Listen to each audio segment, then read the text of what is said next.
Welcome to the show. This is Jason Hartman, your host, and every 10th episode, we do something kind of special, kind of different.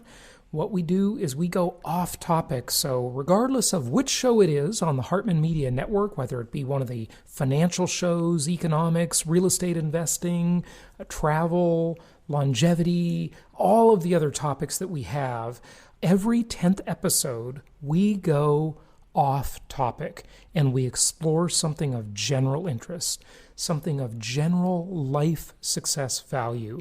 And so many of our listeners around the world in 164 countries have absolutely loved our 10th episode shows. So that's what we're going to do today. And let's go ahead and get to our guest with a special 10th episode show. And of course, on the next episode, we'll be back to our regular programming. Here we go. This show is produced by the Hartman Media Company. For more information and links to all our great podcasts, visit hartmanmedia.com. The last few months have affirmed something you said years ago that was just so true, and I don't think people appreciated it at the time, is that the mortgage is an asset.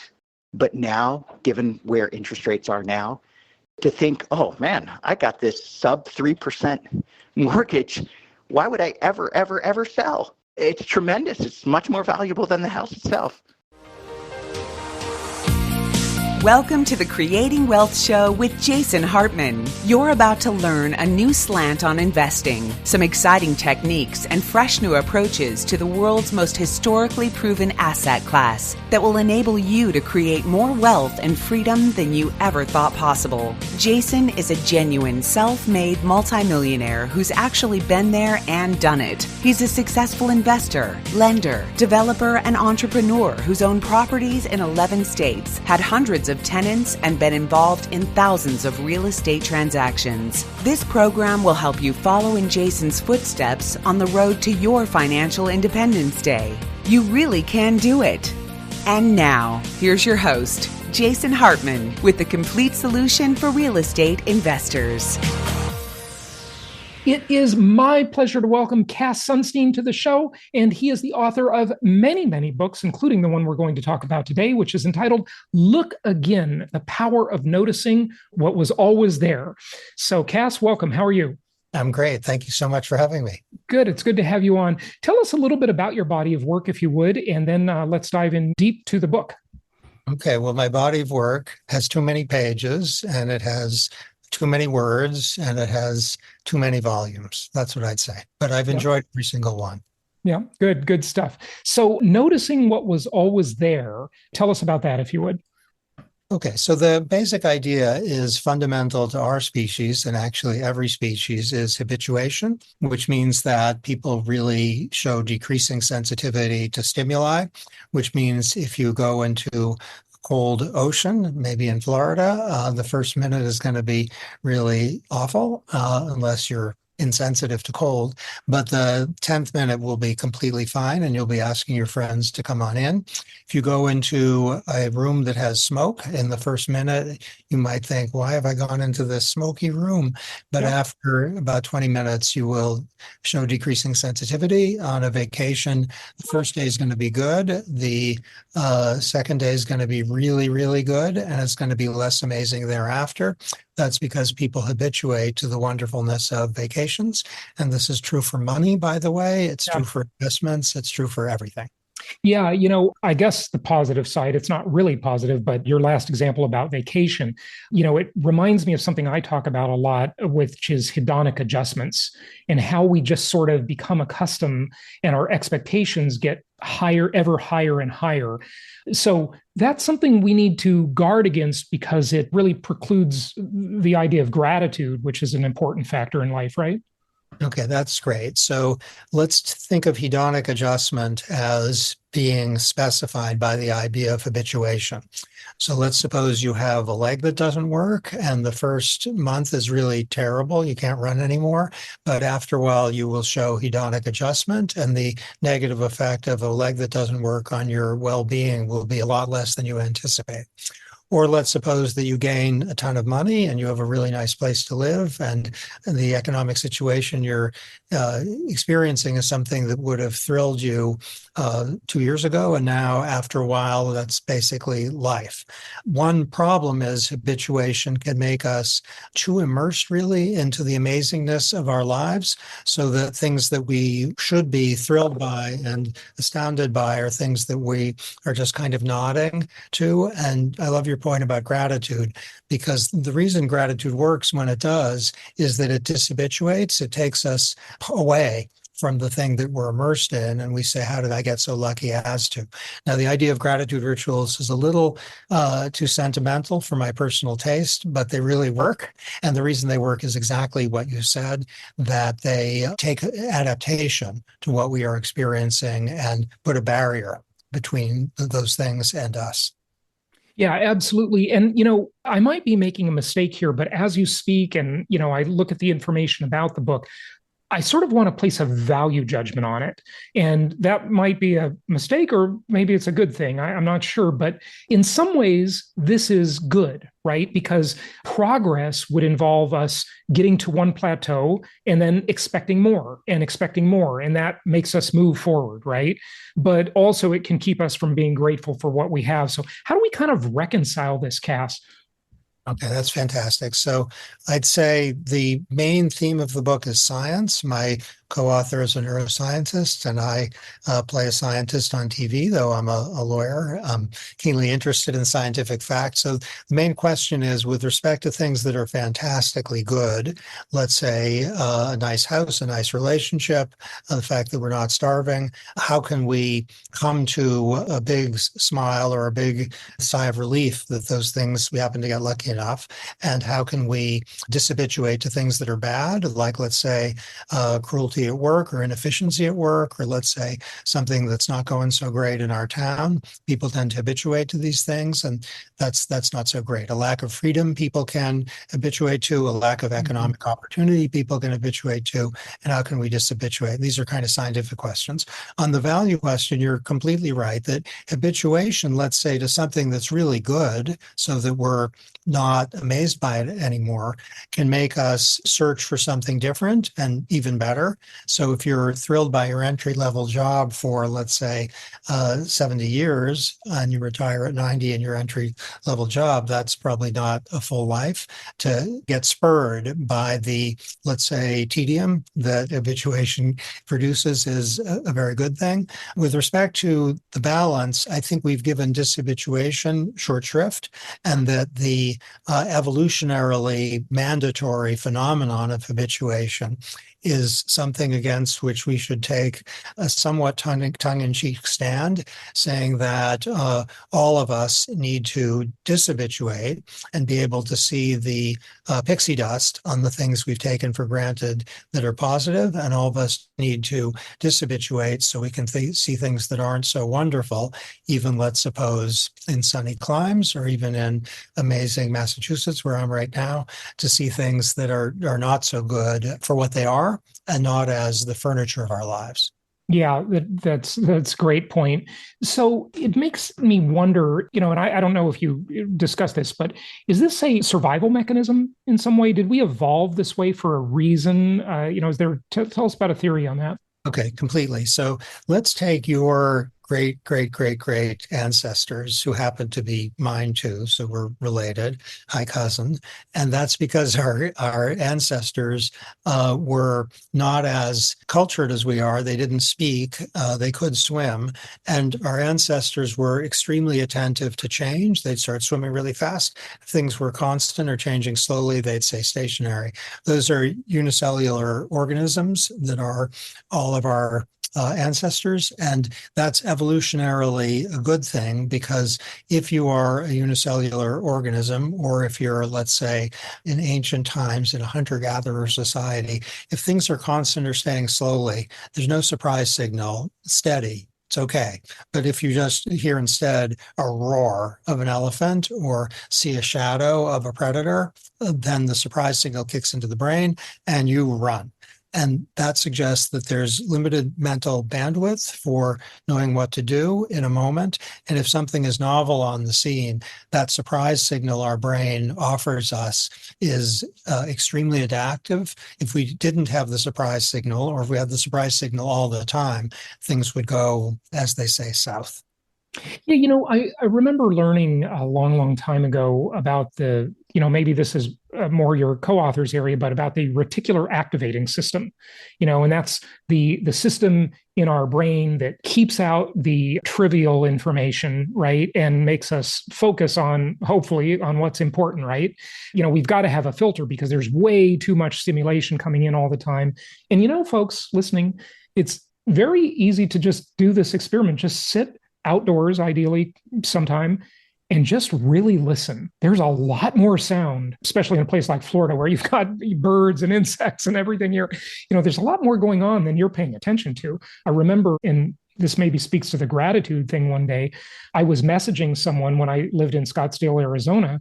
I was messaging one of my remote workers in Canada, and she lived in Alberta. It was a voice message. And she said, "Oh, wow, that's so nice to hear all the birds chirping in the background, Jason." And I thought, I'm not even paying attention to the birds chirping. I didn't even notice them. But she noticed because it's the deathly cold of winter where she is, right? No birds. But in Arizona, we had the birds. So this filtering mechanism is what you were alluding to. Can you tell us more about that and how to use it better? Yeah, so that's an incredibly perfect example where if you're hearing birds all the time, you might even not hear birds at all. And if you hear the birds not at all and then hear the chirping, you might think, that's really nice. Where is that coming from? That's perfect. Let's talk about the brain in a moment, and let's just start kind of more qualitative. That if you are hearing things in your room that are steady or constant. And I have I think a heater on right now, but I didn't notice it except for our exchange just now. Yeah. I actually didn't notice it at all. My brain is filtering it out because, and this is evolutionarily a very good thing, my limited, in my case, very limited mental capacity is being directed to our conversation and not to sounds that I'm used to, and therefore I needn't be concerned about. The focus we have in our book and that I would place here is on the amygdala, which is a part of the brain that fires when there's emotional arousal. And that means that the amygdala might be triggered, for example, by a taboo or by a threat. And I'll give you an example from our own research done by, in this case, by my co-author, Tali Sharat, that if people are incentivized to lie in a setting where lying is kind of remunerative, they'll get money if they lie. They will lie. People will lie. But for their first lie, the amygdala in the brain is firing. It's issuing a loud, "No, we don't lie." And people are agitated by that. But as the day goes on, the amygdala starts to quiet, and then that red light it's giving inside the human brain starts to turn yellow and then green. By the end of the day, the amygdala is saying, "Oh, I guess we lie." And the weakening of the amygdala's reaction is associated with more and bigger lies. This is a lab experiment, but it's suggestive of your point about filtering in, filtering out. So it's going after the part of the brain that filters in, saying attention, Achtung. And that will quiet if the behavior is repeated, which means that there will be decreasing sensitivity. This bears on risk-taking, by the way, economic and otherwise, where people take a lot of risks after a while. It's just not registering for them. And that can be good if they're risks with high expected values, but they can be not so good if they're losing more and more money. It kind of simplistic, maybe cliche on that is that people who lie all the time just believe their own lies after a while. And that sort of speaks to that, I think, right? That it just gets easier to just lie more and more, right? Okay, that's great. And as you said it, my initial reaction was that the phenomenon of lying all the time is weakening of the moral, let's say, taboo in the head because of habituation. But I think what you said is actually deeply true.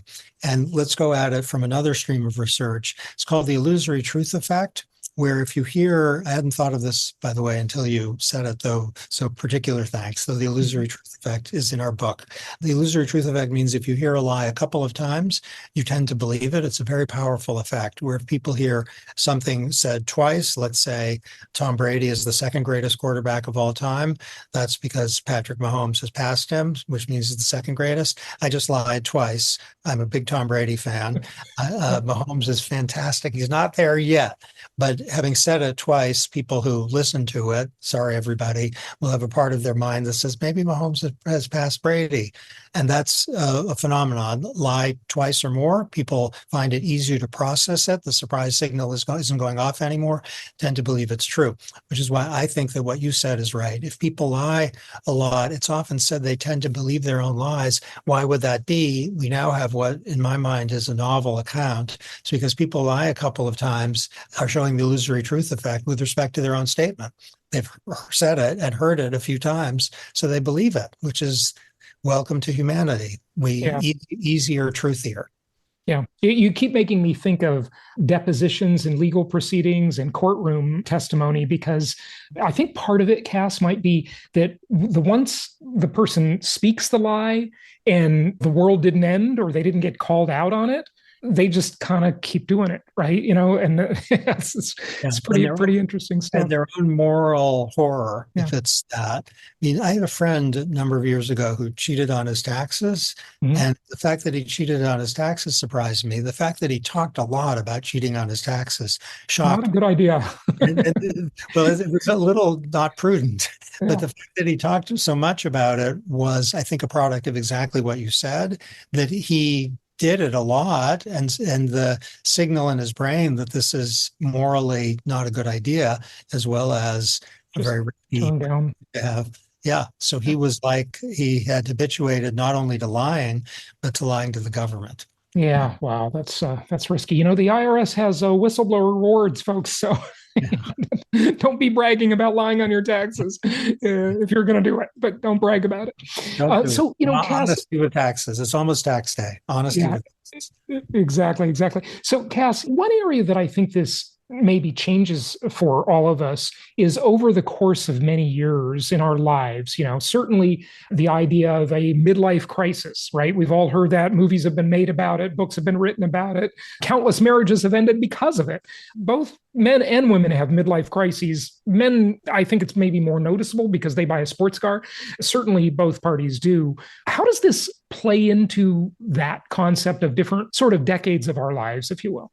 Okay, great. So suppose we projected on a screen a cloud of colors and put in the middle something like a fixation point, something you could look at. It might be like a T or something. And you ask people to stare at the T. What will happen, this was discovered by a European a long, long time ago. What will happen is the colors will start to turn gray. And it's shocking. If you're really good at it, the colors will turn white. And this is in our book, the display of the visual illusion. That means you stop seeing colors if your head doesn't move. And that's a metaphor for midlife crisis, where it seems to be, the data suggests, happening all over the world, not like newly necessarily. We don't know that, but we know it's happening all over the world. It happens at different ages, sometimes in some countries 40s and some 50s and some 60s. And a hypothesis about why it happens is that when let's say you're 50 something, you have a good job or a decent job, and your family is your family, and you have a place to live. You're not on the streets, and the colors have turned gray. You don't see colors anymore. And that is the kind of phenomenology of the midlife crisis, where the sports car guy or the romantically inclined married woman, maybe, or guy, they are seeing gray and they need colors. And that's suggestive that while people really care about having a happy life, they want their life to have meaning, they also need their life to have color. And there are ways of getting color without having a crisis, but people sometimes go into crisis because the only color they see is gray.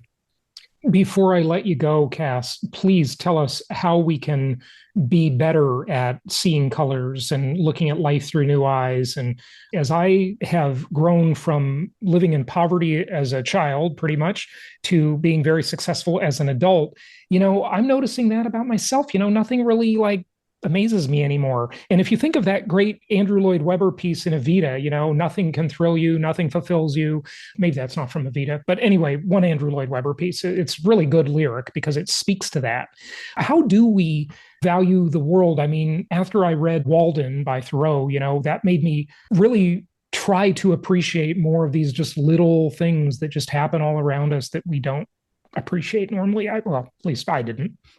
No, completely. So a hero of mine is Julia Roberts, not only because she's a really good actor, but she was interviewed a while back and said, "What's your perfect day?" And she said, "I get up and I make breakfast for my kids, and then I get ready for lunch, and I can have lunch with someone I like, and then I get ready to get my kids." And then she stops herself. She says, "It's boring." But because of my job, I'm an actor, I go away for weeks and I come back and it's surrounded by pixie dust. It resparkles.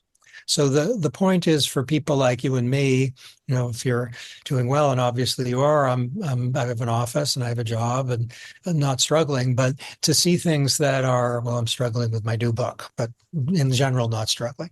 You can have the pixie dust or the resparkling if you take some kind of break. Now, it can be a literal break or it can be a psychological break. When you wake up from a dream in which you lost your job or something terrible happened. I had one last night, by the way. I had a job about some health problem, a bad dream. And then I woke up and I didn't just think it's so lucky that I'm good at health. I felt it. And to dishabituate imaginatively or literally by taking breaks, that can bring colors back. Yeah, I think that's very, very good advice. Cass, before we wrap it up, are there any questions I didn't ask you or anything you just want to share with the audience on either this book or any of your other work? Oh, that's fantastic. Thank you. Thank you for the completely amazing questions. I'm very grateful. I guess question I ask is, what's your favorite chapter of the book? And I would say my favorite chapter of the book involves vacations and the fact that 43 hours in is the high point of the vacation. 43 hours. Okay.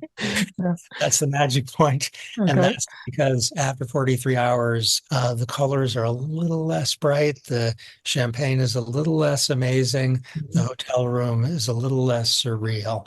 And that tells us something about a challenge we all face and also an opportunity we all face. To be in a place that's good or very good or beautiful. It's those things, even when we've stopped noticing. And let's make a pact to have that 43-hour period where we're going to be. Yeah, that's great advice. Great advice. Cass, give out your website. The book is available in all the usual places as well as all your other books. Do you have a website you want to share? Well, my favorite website is the Social Science Research Network. Isn't it everybody's favorite website? And if you put my name in it, which right now is Cass Sunstein, and I expect that's what it's going to remain, you'll find all sorts of papers, only 80% of which are boring. Yeah, I love it. That's very funny. Good stuff. Well, Cass Sunstein, thank you so much for joining us today. Thank you. Great pleasure. Thank you so much for listening. Please be sure to subscribe so that you don't miss any episodes. Be sure to check out the show's specific website and our general website, hartmanmedia.com, for appropriate disclaimers and terms of service. Remember that guest opinions are their own, and if you require specific legal or tax advice or advice in any other specialized area, please consult an appropriate professional. And we also very much appreciate you reviewing the show. Please go to iTunes or Stitcher Radio or whatever platform you're using and write a review for the show. We would very much appreciate that. And be sure to make it official and subscribe so you do not miss any episodes. We look forward to seeing you on the next episode.